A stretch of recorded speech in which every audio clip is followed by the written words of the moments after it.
Okay, so welcome everyone to my presentation.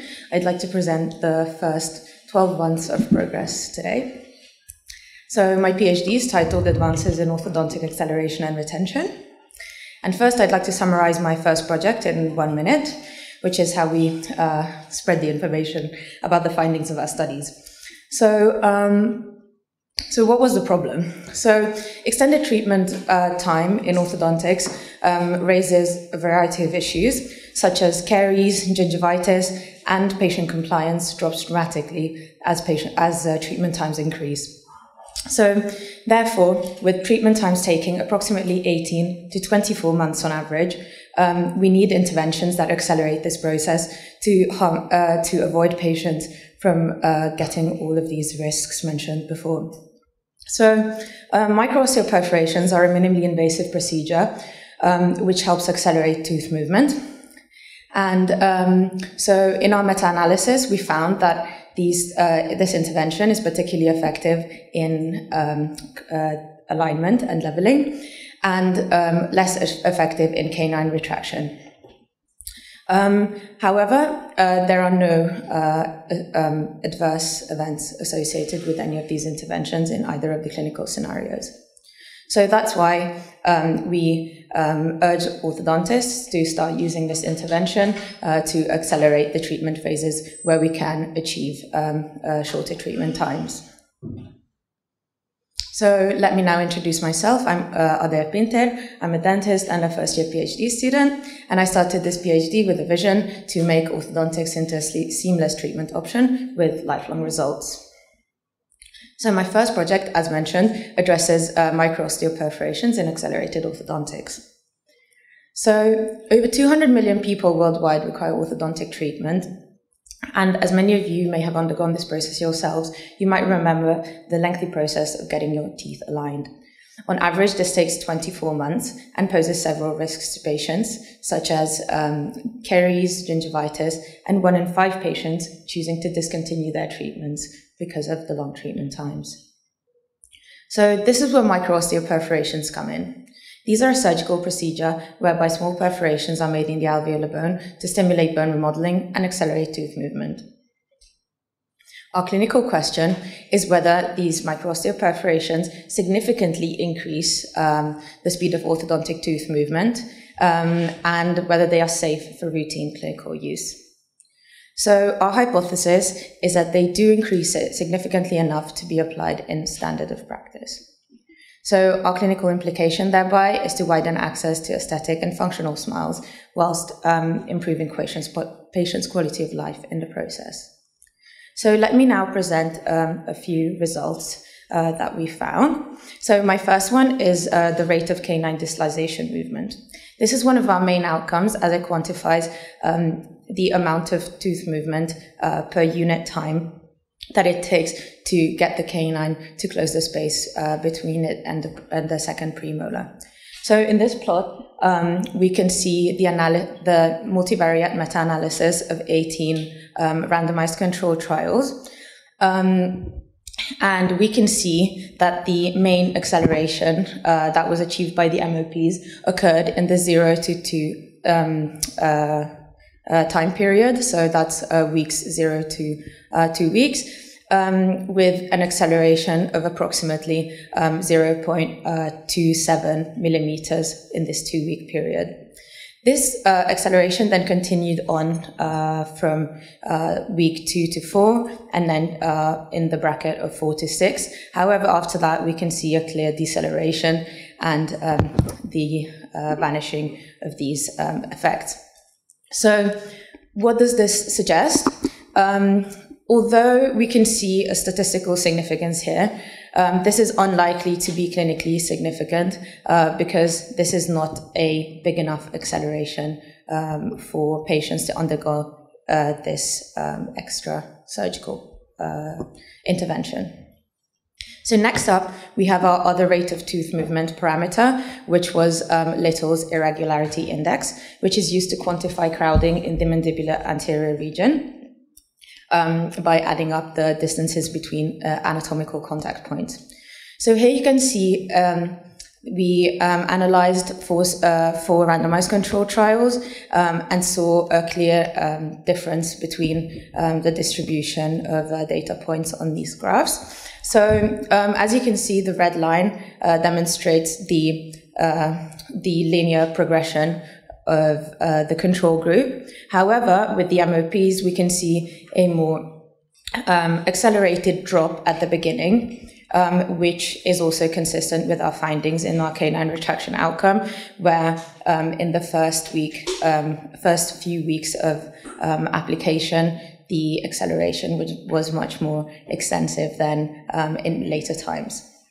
So what this means is that in this case, our result was much more clinically significant, and when analyzing overall treatment times, we also found a 35% increase in the acceleration. So here, a decrease in the irregularity index, which is a clinically significant result, and we can now say that micro-osteoperforations may have a significant benefit in this clinical scenario. And now, just to mention a safety outcome as well, and a very important patient-related measure, which is pain, which was measured on a visual analog scale. So here we just wanted to demonstrate by analyzing 11 studies that micro-osteoperforations significantly increase pain in the first 2 days. However, this effect diminishes thereafter and is very much comparable to the control groups. So, for completeness' sake, we also compiled the rest of our results, including root resorption, anchorage loss, and the quality of tooth movement. So, whether canine movement occurs in a fully bodily motion, or whether there's tipping or rotation involved. But we did not find any clinically significant differences in these outcomes. And the same applies for our periodontal parameters, such as plaque, bleeding, and a periodontal pocket depth. So now with the strength of our study, so we used randomized controlled trials only, and this is the first meta-analysis to investigate initial alignment in the context of MOPs, and we also had a clinically significant conclusion regarding their effects. But obviously, we also need to address some limitations, which was the heterogeneity in intervention design. A low number of studies were analyzed for some outcomes due to the availability of articles, and we also had moderate to high risk of bias for some studies. Now for our conclusions. So MOPs show clinically significant acceleration in crowding resolution. However, they are not effective enough in canine retraction, and they have an excellent safety profile. So what this means for practice is that the use of MOPs for initial alignment should be considered, as this way we can leave more time for more time-consuming phases of treatment. And as for the implications for research, we need to evaluate the transferability of these findings from the mandibular arch, as mentioned, to the maxillary arch, and explore the ideal number and location of perforations. So regarding our manuscript, we have now finished the draft of our manuscript, and our target journal is Progress in Orthodontics. Let me now come to my second project, which addresses a slightly different part of orthodontics, the stability and survival of fixed retainers. Now, this is a very important topic because about 70 to 90% of patients experience a phenomenon called relapse after getting their teeth aligned. So this means that the teeth just return to their original positions. As you can see here, a retainer has become visible from the labial aspect, which means that the retention was ineffective.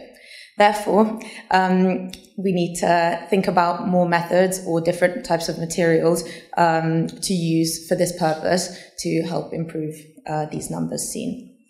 So therefore, we ask ourselves the clinical question whether CAD/CAM manufactured fixed retainers, which offer a new variety and range of materials, offer better stability than conventionally manufactured multi-stranded stainless steel ones.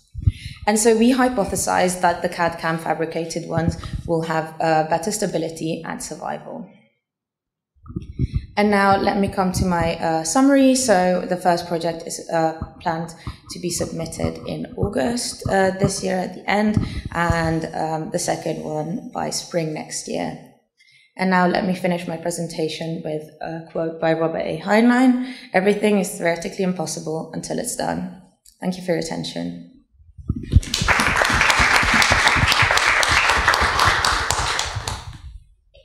Thank you very much. Any questions? So congratulations for the presentation. Regarding your first project, we've seen many multivariate analyses. So I was wondering what were the confounding factors for which the analysis was controlled for? Okay, that's a very good question. Thank you. Let's just go back to the plots.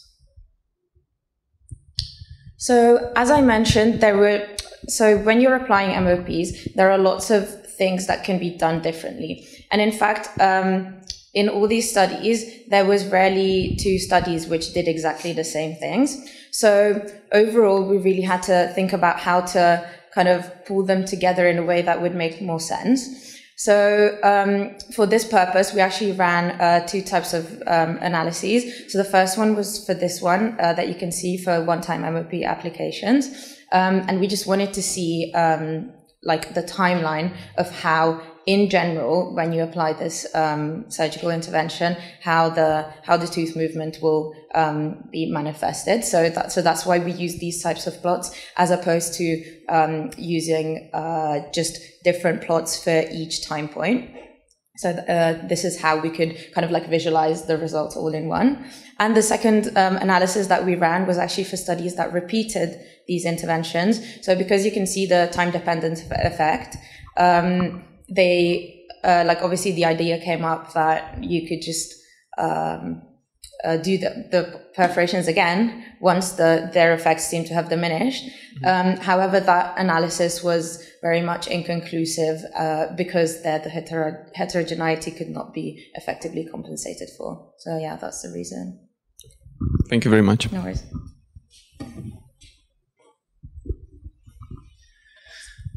Congratulations on the wonderful presentation. I would like to ask you, were there any reports on how patients tolerate the MOPs in these studies in terms of pains or discomfort?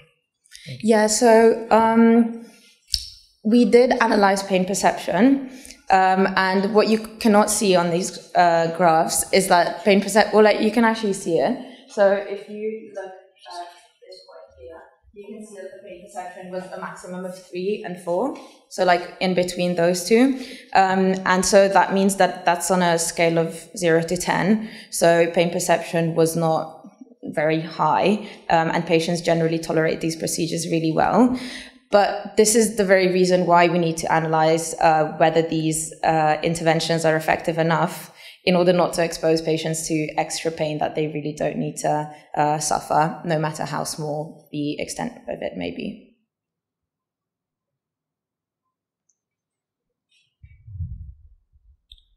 Okay. Yes, okay. So I have a question related to the location of MOPs. As you mentioned in the clinical implications of your study, what do you think, what would be, according to your previous research, what would be the best locations for these MOPs, for localization of MOPs? So it really depends on the type of procedure you're carrying out, because obviously in our study we mentioned the canine retraction and also initial alignment. So in these two scenarios they were done very differently, but what they did find is that the more MOPs you place, the bigger this effect of RAP, which is called the regional acceleratory phenomenon, which is responsible for this transient acceleration. So what they did, what the most effective studies found, is that they put the MOPs in between the last tooth to be retracted in case of a canine retraction and the next tooth that they were trying to retract it towards. But in initial alignment, they actually perforated all interdental areas of the teeth to be aligned. So it really depends on the type of intervention you want to carry out. Thank you very much. I have a very strange question because it's should be answered by the statisticians, but it's bugged me that if you go back to the linear regression, the first slide, if something is faster, then the slope will be more steep. But the intercept, where the y-axis cross, it should be the same, otherwise the baseline not the same of the two groups. So it maybe comes from the fact that you collapse the 0 to weeks, but it shouldn't be 0. It should be something else, like just a little bit higher. So even if it's just 1 day, it shouldn't be 0 because it suggests that already at the starting point was different in the two groups, which will be pointed out from every reviewer that something is wrong here. Yeah, so what's really confusing about this graph, you're very much right, is that the first point that you can see is actually like at the, it kind of signifies a whole pool of like results. So that's like 0 to 2 weeks, like everything that happened in that time frame, as opposed to kind of showing where we started from and where we ended up at that point. So what we should really emphasize probably is to just maybe do the y-axis where we can see the 0 right now to kind of signify that that's even if you don't have a 0, if there is only a gap because you have no data at the 0, but you can extrapolate by eyes that this should be connected somewhere in the past. Yeah. Maybe we should call it like 2-week pool or something like that, not 0, because I understand how that's confusing.